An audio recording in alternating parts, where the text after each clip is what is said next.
네, 안녕하세요. 한국노동연구원의 이병입니다. 제가 오늘 말씀드릴 내용은 고용안전망에 대한 그동안의 추진 성과와 앞으로의 과제에 대해서 말씀을 드리도록 하겠습니다. 미국의 30년대 뉴딜 정책의 세 가지 원리를 3R이라고 부르죠. 레스큐, 리커버리, 리폼. 아마도 코로나 위기 동안 이 긴급한 지원 정책 중심의 레스큐였다면 이제는 노동시장을 어떻게 회복할 것인지, 그리고 나아가서 위기 대응을 어떻게 제도화해서 제도 개혁으로 할 것인지에 대한 과제가 남아있다고 생각합니다. 제도 개혁 과제 중에서 아마도 시급한 과제 중에 하나가 바로 고용 안전망이라고 할 수가 있을 텐데요. 사실 작년에 추진되었던 발표되었던 전국민 고용보험 로드맵과 그리고 원래 시행된 이 국민취업지원제도, 이른바 이제 제도적인 틀은 갖추어져 있다고 생각합니다. 문제는 이게 모든 취업자를 보호할 수 있는 고용 안전망으로 어떻게 발전시킬 것인가에 대한 과제들이 남아있는 상황이다라고 할 수가 있겠습니다. 그래서 먼저 고용보험에서 사실 처음에 저는 소득정보의 현행화라는 듣도 보도 못한 단어를 들었었는데, 소득을 매달 파악해야 된다라는 이게 사실 가장 먼저 추진했던 것입니다. 이거는 다른 사회보험과 매우 다른 접근이었죠. 그러니까 80년대에 건강보험이나 90년대의 국민연금의 지역가입, 도시지역 확대 과정들에 비춰보면 이 고용보험에서 왜 이렇게 소득의 실시간 파악이 중요했을까는 실업을 판정해야 되고, 또한 이제 특허 프리랜서처럼 소득 정보 외에는 객관적인 정보가 없는 그런 특성도 있기 때문이지만, 무엇보다도 이게 모든 취업자를 확대하기 위해서는 소득 정보가 가장 중요하고, 그런 점에서 이 국세청의 소득 신고 방식을 개편해야 된다라는 초기의 논의가 있었습니다. 사실 이 소득 파악 체계를 보면 상당한 변화가 이미 진행 중입니다. 보시는 것처럼 일용 근로소득과 인적 용역형 사업소득자에 대한 원천 징수는 지난 7월부터 이제 매달 신고가 이루어지고 있고요. 그 대상만 해도 연간 일용 근로소득자 신고 인원이 한 700만 명, 그리고 인적 용역형 사업소득자가 한 700만 명의 소득 정보가 지금 매달 신고가 되고 있는 상황입니다. 내년 7월이면 이제 상용 근로소득자도 신고도 매달 신고가 이루어지게 되고요.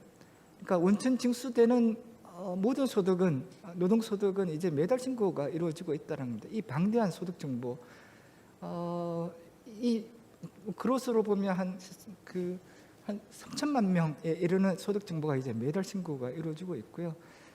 그리고 오늘 국세청의 발표에 따르면, 제가 놓쳤었는데 골프장 캐디나 간병인, 이런 이제 사업장 제공자 또는 용역을 중개하는 자들이 이제 오늘부터 소득 신고를 매달 하도록 개편이 되었습니다. 그러니까 제일 밑에 나와 있는 미신고형 사업소득자에 대한 소득 신고도 이제 매달 이루어지게 되어 있고요. 결국 남아 있는 것은 이 사업자 등록을 해서 종합소득으로 신고하는, 우리가 이제 이야기하면 주로 독립자영자들이죠. 그들에 대한 소득 파악만 남아있는 그런 상태다라고 할 수가 있겠습니다. 도대체 이런 소득 신고를 통해서 뭘 할 것이냐에 대해서, 일단 우리가 이게 특허 프리랜서에 대한 소득 파악이 목적이었지만, 보시는 것처럼 고용보험에 미가입되어 있는 일용 근로자, 통계청 조사에 따르면 주로 이제 한 300만 명 정도가 적용 대상임에도 불구하고 사업주가 신고하지 않았던 이런 사람들의 소득을 이제 국세청은 다 가지게 된다라는 거죠. 이 300만 명을 어떻게 할 것인가.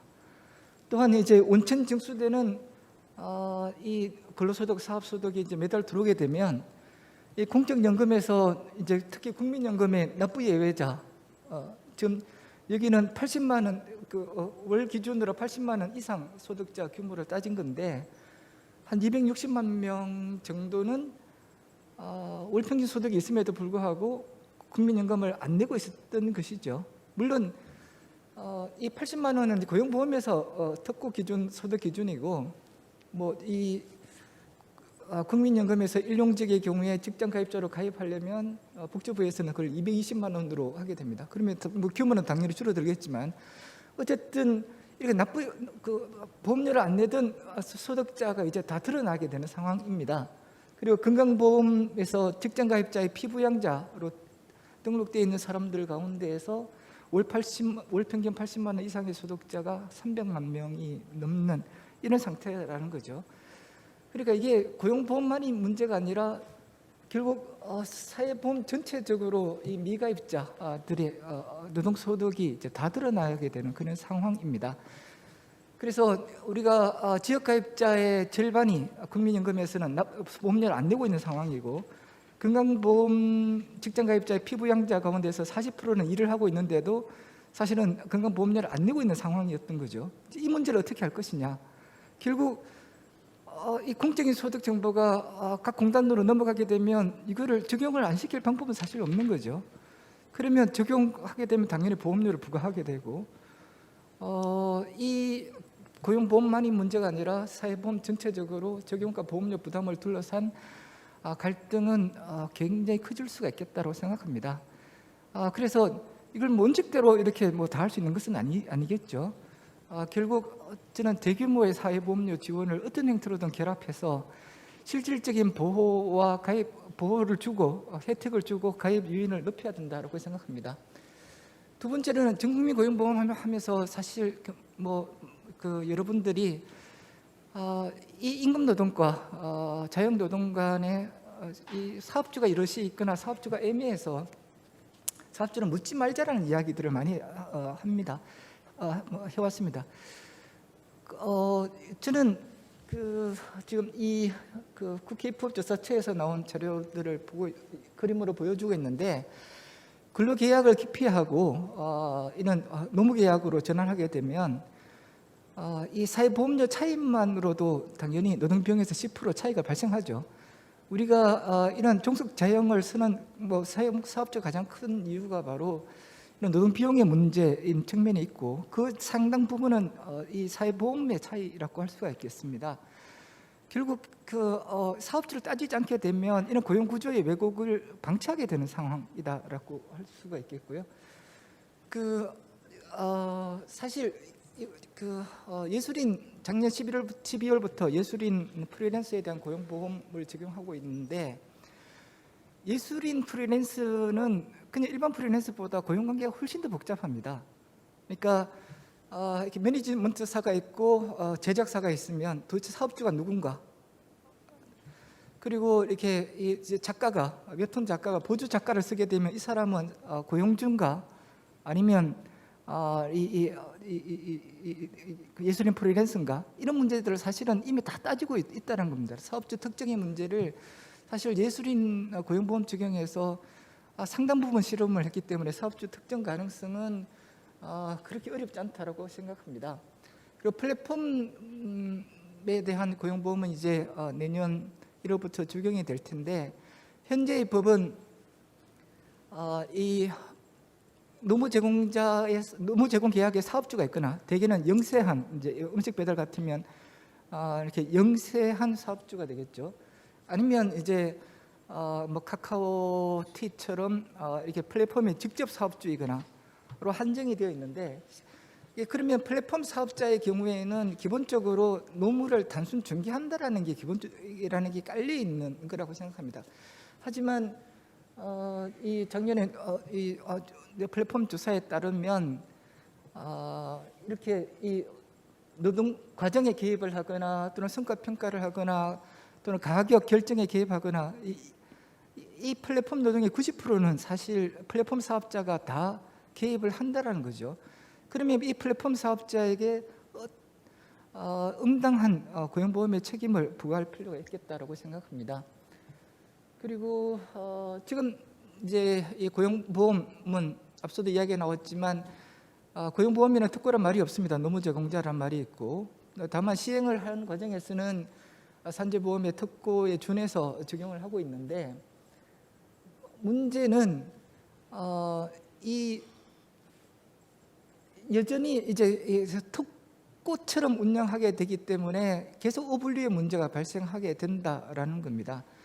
그래서 최소한 우리가 종속성의 관점에서 보면 이 사업소득 원전 징수와 관련해서는 이미 누가 노무를 제공받았고, 또한 어떤 소득 대가를 지불했는지에 대한 정보가 이미 다 공개가 된다는 것이고, 그게 700만 명에 이르고 있다는 것입니다.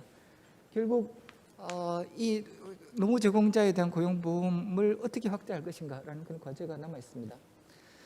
그리고 세 번째 과제로는 고용보험에서 이제 소득 기반 고용보험 전환을 선언하고 있는데, 이 소득 기반이 뭘까를 가만히 생각해 보면 일자리별로 고용보험을 적용하는 게 아니라 사실은 개인별로 고용보험을 전환한다라는 것입니다. 고용보험 관리를 전환하게 되면 결국 이제 여러 일자리에서 일을 하거나 또는 하나의 일자리를 잃었을 때 어떻게 보호를 해야 될 건지 뭐 등등 이런 많은 문제들을 개인 단위에서 판단하게 된다는 것인데, 그러려면 개인별 소득 정보 관리 체계가 매우 중요하죠. 이걸 누가 할 것인가가 로드맵에서는 이게 이제 근로복지공단이 한다라고 되어 있습니다. 하지만 실제 소득 정보를 다 받고 있는 것은 국세청이고, 그러면 그리고 적용과 징수 문제를 일원화하는 것이 효과적일 수밖에 없습니다. 거기에 대한 과제가 남아 있고요. 그리고 자영자에 대한 고용보험 적용은 사회적 논의에 미뤄져 있지만, 결국 자영자 소득을 정확히 파악하지 않게 되면 뭔가 다른 식의 고용보험을 이런 자영자 고용보험이 따로 나올 수밖에 없는 것이죠. 지금 국세청에 따르면 개인 사업자의 매출 가운데 84%는 실시간으로 다 파악할 수 있다는 겁니다. 그러니까 이 전자세금 계산서, 신용카드, 현금 영수증 이렇게 이루어지는 매출만 84%라는 거예요. 그러니까 사실 이것만 개인별로 합산만 하는, 누군가가 합산만 해주면 그게 대체로는 국세청이 효과적이겠지만, 그렇게 되면 자영자에 대한 고용보험 논의도 새로운 지평을 가져갈 수 있겠다라고 생각합니다. 이어서 이제 그 국민취업지원제도에 대해서 말씀드리겠습니다. 국민취업지원제도는 많은 분들이 이게 실업扶助냐 아니면 고용서비스냐라고 물어보시는데, 지금 세 가지 제도가 섞여 있어서 그렇습니다. 보도 자료에 따르면 종합취업지원제도다라고 이야기를 하고, 정책 담당자도 어떨 때는 실업부조라고 이야기하는데, 실업부조에 해당이 되는 것은 저소득층에 해당이 되는 요건심사형이 되고, 이거는 이제 요건만 충족되면 무조건 선발되는 그 소득 지원을 받을 수 있는 제도이고요. 그리고 청년과 비경활에 대해서는 우선순위에 따라서 선발하게 되는 이제 선발형 부조제도라고 할 수가 있겠죠. 그리고 그 마지막으로 이유형이라는 것은 단순히 서비스만 제공하는 이 세 가지 제도가 섞여 있기 때문에 이거를 실업부조라고 이야기하기도 그렇고, 현재로서는 노동부의 보도 자료처럼 종합적인 취업 지원 제도다라고 이야기하는 게 맞는데, 이 국민 취업 지원 제도는 이 보완적인 고용 안전망, 제2의 고용 안전망을 지향한다 이렇게 선언하고 있습니다. 자, 고용보험이 전 국민은 확대되는데 무슨 실업부조가 필요하냐 이렇게도 이야기할 수가 있겠지만, 고용보험 자격 상실자 가운데에서 실업급여를 받을 수 있는 자격을 갖춘 자는 30%에 불과합니다. 여러 가지 이유로 주로는 이제 이직 사유 때문이지만 70%는 그는 실업급여를 받을 수가 없죠. 고용보험에 가입하더라도.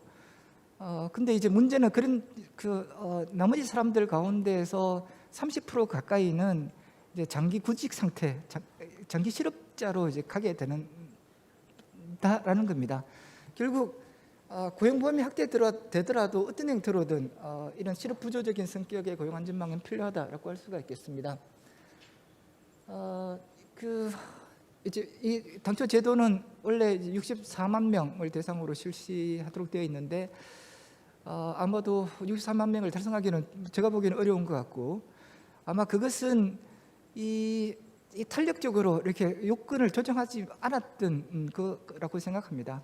사실은 더 과감했어야 된다고 생각하고요. 6기 동안은 이뭐 긴급 고용안정지원금이나 소상공인 지원금도 중요하겠지만, 실제 이 위기 집단을 판별하고 그리고 즉시에 지급하기 위해서는 사실은 이런 제도적인 수단을 이용하는 것이 가장 효과적이다라고 생각을 합니다. 그래서 무엇보다도 이 실업부조는 자동 안정화 역할을 하기 위해서는 유연하게 대응할 필요가 있다고 생각하고요. 이 국민취업지원제도는 뭐 다들 아시겠지만 이제 50만 원짜리 제도다라고 이제 청년들은 이야기하는데, 청년들한테 50만 원은 결코 작은 금액은 아니죠.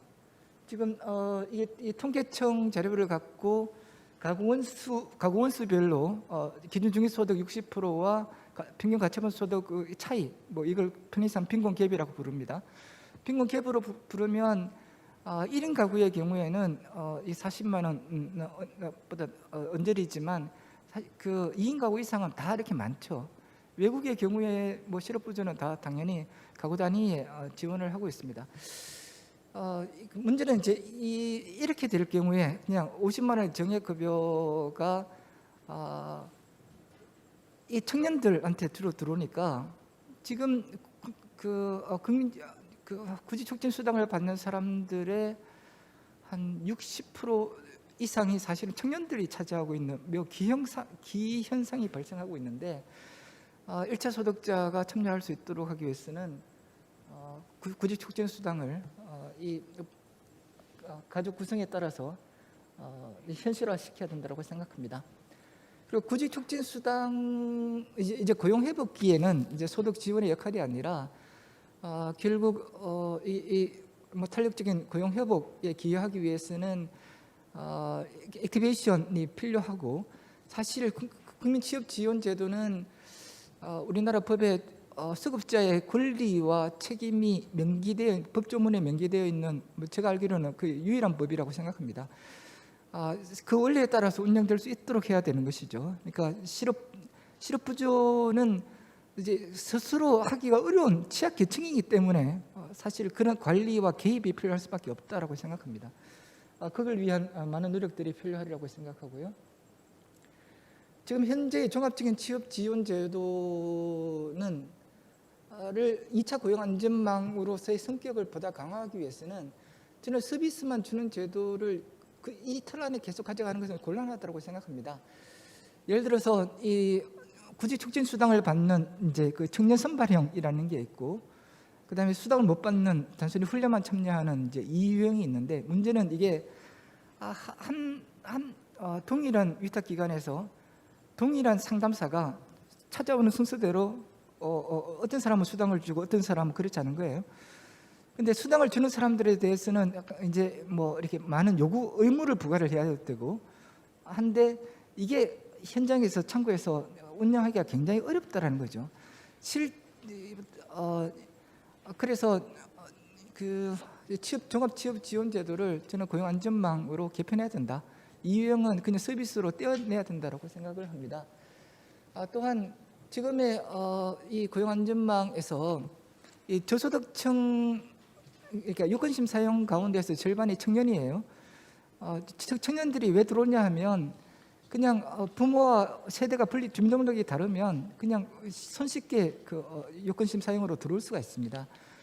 문제는 이 저소득층을 대상으로 제도를 운영해야 되는데, 실제로는 고스펙을 가진 청년들이 들어오게 되면 이런 제도 운영이 매우 어려운 상황이죠. 그래서 저소득층 실업부조와 청년 실업부조를 별도로 특화해서 따로 특허 운영을 해야 된다는 겁니다. 그러기 위해서는 사실 이 가구 구분을 명확히 할 필요가 있고, 거기에 따라서 이 센터든 위탁기관이든 그 특성에 맞게 운영되도록 해야 된다고 생각합니다. 그리고 비경활에 대한 선발형은 결국 우리가 이게 뭐 자발적 이직 장기구직자에 대한 고용안전망으로 개편할 수도 있지 않을까라는 그런 제안을 합니다. 네, 감사합니다.